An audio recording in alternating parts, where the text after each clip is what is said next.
الحمد للہ رب العالمین والعاقبۃ للمتقین والصلاۃ والسلام علی سید الانبیاء والمرسلین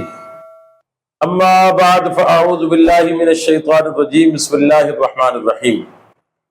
برادران ملت اسلامیہ، السلام علیکم ورحمۃ اللہ وبرکاتہ۔ آپ دیکھ رہے ہیں ہمارا چینل صدائے حق اور میں ہوں محمد خالد محمود نعیمی حمدانی۔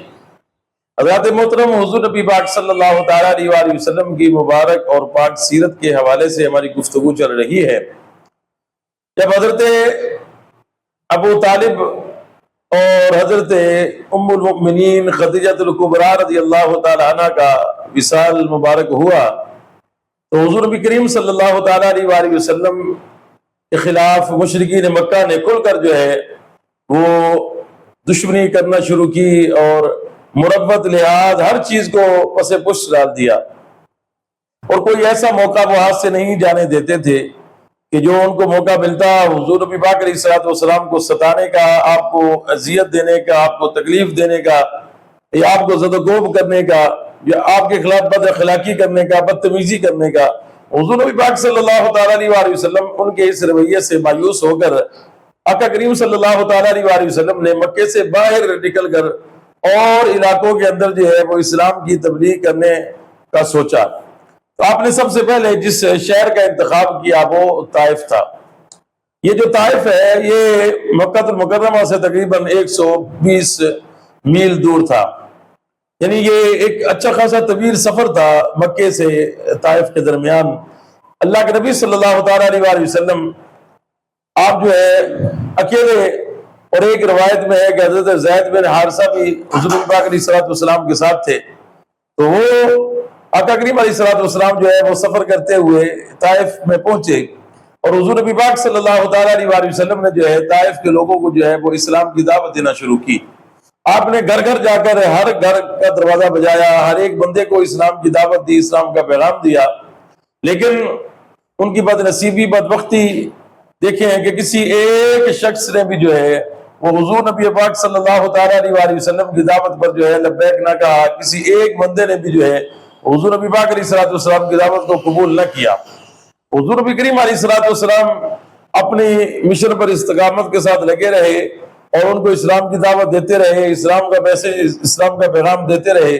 لیکن کوئی ایک بندہ بھی جو ہے وہ آپ کی دعوت کو قبول کرنے کے لیے تیار نہ ہوا، کسی ایک بندے نے بھی اسلام قبول نہ کیا۔ حضور نبی پاک صلی اللہ تعالیٰ علیہ وآلہ وسلم نے سوچا کہ وہ جو طائف کے جو 3 بڑے سردار تھے ان کے پاس جو ہے جانے کا، اللہ کے نبی علیہ الصلوۃ والسلام نے سوچا کہ میں ان کے پاس جاتا ہوں اور ان کو جو ہے وہ اسلام کی دعوت دیتا ہوں، اگر ان میں سے کوئی ایک بھی جو ہے وہ اس نے اسلام کی دعوت کو قبول کر لیا تو پھر دیگر لوگوں تک جو ہے دعوت کو پہنچانا اور زیادہ آسان ہو جائے گا، اور اس کا اسلام لانا دوسروں کے لیے جو ہے وہ ایک مثال بن جائے گا۔ وہ اتفاق دیکھیں کہ وہ جو تینوں بڑے سردار تھے طائف کے، وہ تینوں بھائی بھی تھے۔ حضور نبی کریم صلی اللہ تعالیٰ علیہ وآلہ وسلم ان کے پاس گئے، وہ تینوں ایک جگہ پہ جمع تھے۔ اللہ کے نبی صلی اللہ تعالیٰ علیہ وآلہ وسلم نے جو ہے وہ بڑے محبت سے اور بڑے اخلاق کے ساتھ، بڑے پیار کے ساتھ ان کو اسلام کا پیغام دیا، اسلام کی دعوت دی۔ انہوں نے بدلے میں اللہ کے نبی صلی اللہ تعالیٰ علیہ وآلہ وسلم کے ساتھ بڑی بدتمیزی کی، حضور نبی کریم علیہ الصلوۃ والسلام کے ساتھ بڑی بد اخلاقی کے ساتھ پیش آئے، اور ایک کہنے لگا کہ اگر جو ہے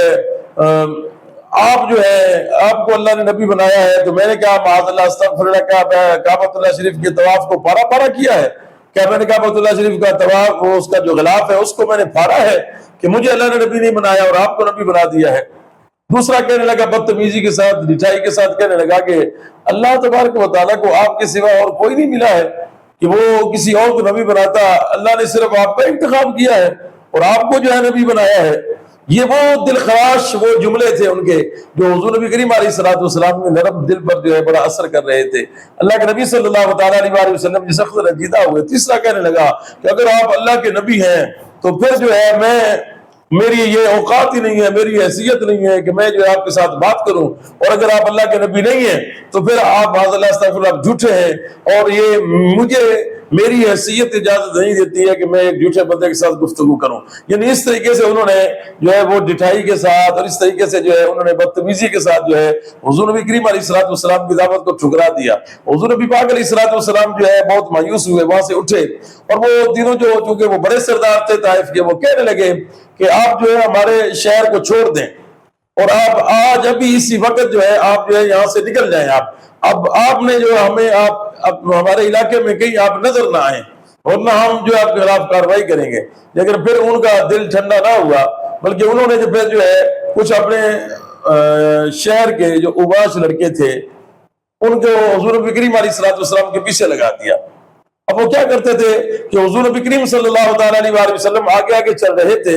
اور وہ جو لڑکے تھے وہ پیچھے پیچھے چل رہے تھے، اور حضور نبی کریم علیہ الصلوۃ والسلام کے خلاف جملے کس رہے تھے، نازیبا قسم کے جملے وہ بولتے تھے اور پھر وہ تالیاں بجاتے تھے، ہنستے تھے، مذاق اڑاتے تھے. اس طریقے سے جو ہے انہوں نے ایک بالکل ہی اتنا غیر ذمہ دارانہ رویے کا ثبوت دیا کہ اللہ کے نبی علیہ الصلوۃ والسلام کو اتنا آپ کے نرم دل کو انہوں نے جو ہے وہ غمگین کیا، اور حضور نبی کریم علیہ الصلوۃ والسلام سخت رنجیدہ ہوئے. اور پھر دیکھیں ظلم برا ظلم یہ کہ وہ جو طائف کے لوگ تھے وہ سارے ایک لائن کے اندر جو ہے 2 لائنیں انہوں نے بنائی اور وہ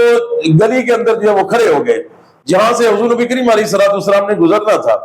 اب وہ لوگ جو ہے وہ ایسے لینے بنا کے جو ہے نا گلی کے اندر ایک لین ادھر ہے ایک لین ادھر ہے، اور جس گلی سے حضور نے گزرنا ہے اس میں کھڑے ہوئے ہیں سارے. جیسے حضور نبی کریم علیہ الصلوۃ والسلام وہاں سے ان کے سامنے سے گزرتے تو وہ جو ظالم تھے وہ حضور نبی کریم علیہ الصلوۃ والسلام کے مبارک پاؤں پر جو ہے وہ ایسے پتھر مارتے تھے. حضور نبی کریم علیہ الصلوۃ والسلام جو ہے اپنے پاؤں کو اٹھاتے اوپر اٹھاتے کہ پتھر جو ہے وہ آپ کے پاؤں پہ لگتا، تو وہ دوسرے پیر کے اوپر جو ہے پھر وہ پتھر مارتے. حضور نبی کریم علیہ الصلوۃ والسلام پھر اس کو اٹھاتے، دوسرے کو نیچے رکھتے، وہ اس کے اوپر پتھر مارتے، یہاں تک کہ حضور نبی پاک علیہ الصلوۃ والسلام کے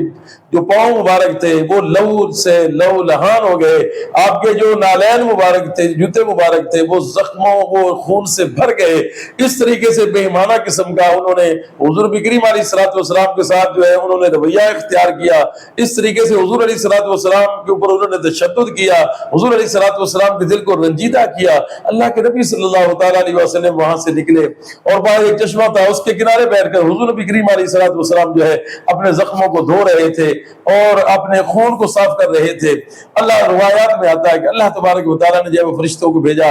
اور وہ فرشتے آ کر کہنے لگے کہ اے اللہ کے نبی صلی اللہ تعالیٰ علیہ وسلم، ہم اللہ کی طرف سے آپ کے پاس آئے ہیں، اگر آپ حکم دیں تو ہم جو ہے ابھی یہ 2 پہاڑوں کے درمیان یہ جو وادی طائف ہے ہم ان کو آپس میں ملا دیتے ہیں اور یہ پوری کی پوری جو بستی ہے یہ نیست و نابود ہو جائے گی اور کوئی ایک بندہ بھی نہیں بچے گا. مگر اللہ کے نبی صلی اللہ تعالیٰ علیہ وسلم نے فرمایا کہ میں رحمت للعالمین بن کر آیا ہوں، میں ان کے لیے بد دعا نہیں کروں گا اور میں نہیں چاہتا کہ ان کے اوپر اس طریقے سے اجتماعی عذاب آئے. آج اگر یہ نہیں مجھے پہچان رہے تو میں دعا کرتا ہوں کہ اللہ تعالیٰ ان کی آنے والی نسلوں کو جو ہے وہ اسلام کی دولت سے سرفراز فرمائے اور ان کی آنے والی جو نسلیں ہیں وہ ضرور انشاءاللہ مجھے پہچانے گی بھی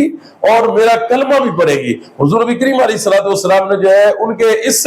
عجیب و ظالمانہ رویے کے بدلے میں اللہ کے نبی علیہ الصلوۃ والسلام نے ان کے لیے دعا فرمائی اور ان کے لیے بد دعا نہیں کیا. کہ فرشتے آئے اللہ تبارک و تعالیٰ کی طرف سے، آپ حکم دے ہم پوری بستی کو نیست و نابود کر دیتے ہیں، ختم کر دیتے ہیں. مگر اللہ کے نبی علیہ الصلوۃ والسلام نے فرمایا کہ نہیں، میں دنیا میں رحمت للعالمین بن کر آیا ہوں. یہ اللہ کے نبی علیہ الصلوۃ والسلام کے اخلاق ہیں، یہ حضور علیہ الصلوۃ والسلام کی مبارک سیرت ہے کہ اللہ کے نبی صلی اللہ تعالیٰ علیہ وسلم کس طریقے سے آپ تشدد برداشت کر کے، آپ جو ہے لوگوں کو ظلم برداشت کر کے، ان کی بدتمیزیاں برداشت کر کے آپ اسلام کی دعوت لوگوں کو دے رہے ہیں اور اپنے مشن کے ساتھ، اپنے نبوی مشن کے اوپر آپ استقامت کے ساتھ ڈٹے ہوئے ہیں. انشاءاللہ اگلا جو آپ کا پارٹ ہے، اگلا باب جو ہے حضور نبی کریم علیہ الصلوۃ والسلام کی مبارک سیرت کا، وہ انشاءاللہ اگلے پروگرام میں آپ کے سامنے بیان کیا جائے گا. امید کرتا ہوں کہ ہمیشہ کی طرح آپ کو ہمارا آج کا یہ پروگرام بھی ضرور پسند آیا ہوگا.